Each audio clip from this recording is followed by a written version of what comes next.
sa headquarters ng Pilipinas. Action Breaking! Magandang hapon, narito na ang mga balita sa oras na ito. Itinanggi ng Malacanang ang pahayag ng Manila Economic and Cultural Office na may bagong hiling ang Taiwan sa Pilipinas. Ayon kay Deputy Presidential Spokesperson Abigail Valte, walang bagong kondisyon na hiningi ang Taiwan bago payagang pumunta ang NBI roon para mag-imbestiga. Sa ngayon ay patuloy daw nilang inaasikaso ang mga naunang kasunduan ng Pilipinas sa Taiwan, pero siniguro ng palasyo na walang nadagdag dito.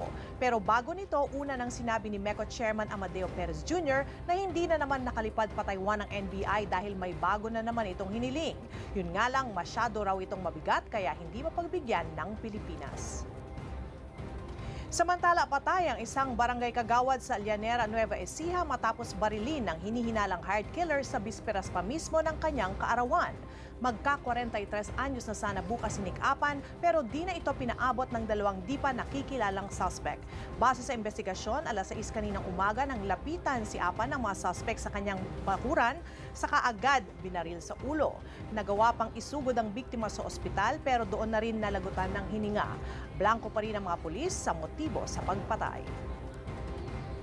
Sa Amerika naman, mag-iisang linggo pa lang nang masalanta ng buhawi ang Oklahoma City pero di ito naging dahilan para maunsyami ang graduation sa lugar.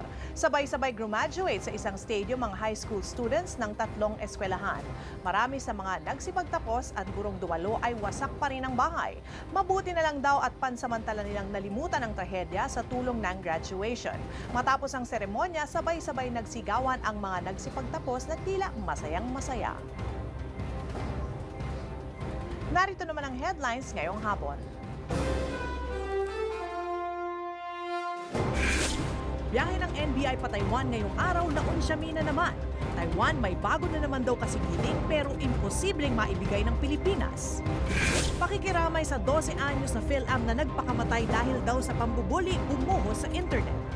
Isang linggo bago ang pasukan, mga mamimili dagsana sa mga bilihan ng school supplies. Pero presyo ng gamit pang eskwela hindi pa rin nagtataas.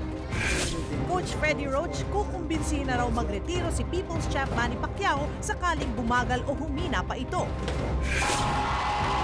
At mga high school student na sinalanta ng buhawi sa Oklahoma City nagsigraduate na.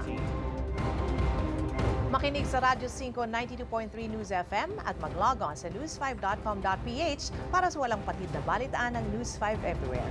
Ako si Alex Sarikpala. Magandang hapon.